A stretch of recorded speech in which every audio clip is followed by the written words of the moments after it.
ಇವತ್ತು ನೀವು ಕೋಟಿ ಹಾಕೊಂಡಿದ್ದೀರಿ, ಒಳ್ಳೇದು, ಅಲ್ಲಿ ಮಾಡ್ರಿ, ಹೋರಾಟ ಮಾಡ್ರಿ. ಇದು ಎಂತ ಗಲೀಜ್ ಕೆಲಸ?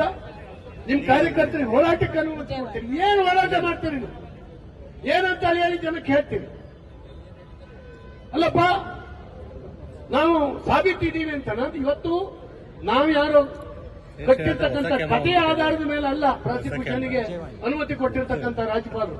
ದಾಖಲೆ ಸಹಿತ ಸಿಕ್ಕಾಕೊಂಡಿದ್ದೀರಿ ನೀವು, ಮಾಲ್ ಸಹಿತ ಸಿಕ್ಕಾಕೊಂಡಂತ ಕಳ್ಳನ ರೀತಿಯಲ್ಲಿ ಈ ರಾಜ್ಯದಲ್ಲಿ ಒಬ್ಬ ಮುಖ್ಯಮಂತ್ರಿ ಆಗಿದ್ದೀರಿ ನೀವು. ಇದನ್ನು ಮರಿಬಾರದು. ಹಾಗಾಗಿ ನಿಮ್ಮ ಬಗ್ಗೆ ಧಿಕ್ಕಾರ ಇದೆ ನಮ್ದು. ನಿಮಗೆ ಪ್ರೋತ್ಸಾಹ ಕೊಡ್ತಕ್ಕಂಥ ಹೈಕಮಾಂಡ್ ಅದು ಭ್ರಷ್ಟಾಚಾರದಲ್ಲಿ ಮುಳುಗೆದ್ದಿದೆ. ಜಗತ್ತಿಗೆ ಭಾರತ ಭ್ರಷ್ಟಾಚಾರಿಗಳ ನಾಡು ಅಂತ ಹೇಳಿ ಒಂದು ಕಾಲದಲ್ಲಿ ತೋರಿಸಿಕೊಟ್ಟಂತದ್ದು ಕಾಂಗ್ರೆಸ್ಸಿನ ಕೀರ್ತಿ. ಲಕ್ಷ ಕೋಟಿ ಲೆಕ್ಕದಲ್ಲ ಭ್ರಷ್ಟಾಚಾರ ಮಾಡಿದ್ರು.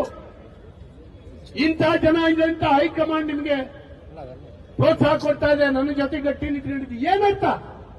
ನ್ಯಾಯಾಲಯ ನಿಮ್ ಜೊತೆ ಗಟ್ಟಿ ನಿಂತಿದ್ಯಾ? ಕಾಯ್ದೆಗಳು ನಿಮ್ ಜೊತೆ ಗಟ್ಟಿ ಇದ್ದಾವ?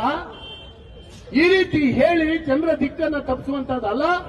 ಗೌರವದಿಂದ ರಾಜೀನಾಮೆ ಕೊಟ್ಟು ಇಳಿಬೇಕು. ರಾಜ್ಯಪಾಲರು ಬಹಳ ಯೋಚನೆ ಮಾಡಿ. ನಮ್ಗೆ ಬೇಸರ ಆಗ್ತಾ ಇತ್ತು, ಇಷ್ಟು ಒಳ್ಳೆ ಕೇಸನ್ನ ರಾಜ್ಯಪಾಲರು ತಕ್ಷಣ ಅನುಮತಿ ಯಾಕೆ ಕೊಡ್ತಾ ಇಲ್ಲ ಅಂತ ಹೇಳಿ ನಾವು ಯೋಚನೆ ಮಾಡ್ತಾ ಇದ್ವಿ.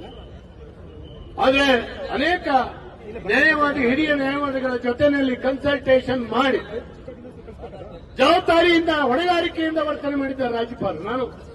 ನಾವೆಲ್ಲ ಅವರಿಗೆ ಅಭಿನಂದಿಸ್ತೇವೆ, ನಾವು ಎರಡೂ ಪಕ್ಷದವರು ರಾಜ್ಯಪಾಲರು. ಆದ್ರಿಂದ ರಾಜ್ಯಪಾಲರ ನಡೆ ಸರಿಯಾದಂತ ದಿಕ್ಕಿನಲ್ಲಿದೆ. ಅವರಿಗೆ ಗೌರವ ಕೊಡಬೇಕು. ಅವರ ಪ್ರತಿಕೃತಿಯನ್ನು ದಹನ ಮಾಡ್ತಾ ಇದ್ದೀರಿ ಇವತ್ತು. ಹೇಸಿಗೆ ಆಗೋದಿಲ್ಲ, ನಾಚಿಕೆ ಆಗೋದಿಲ್ಲ ನಿಮ್ಗೆ. ಸಂವಿಧಾನದ ಬಗ್ಗೆ ಮಾತಾಡುವಂತ ಕೆಲಸ ಮಾಡ್ತಾ ಇದ್ದೀರಿ. ಸಂವಿಧಾನದತ್ತವಾಗಿರ್ತಕ್ಕಂಥ ಆ ಪೀಠಕ್ಕೆ ಗೌರವ ಕೊಡುವಂತ ಯೋಗ್ಯತೆ ನಿಮ್ಮ ಕಾಂಗ್ರೆಸ್ಸಿಗಿಲ್ಲ.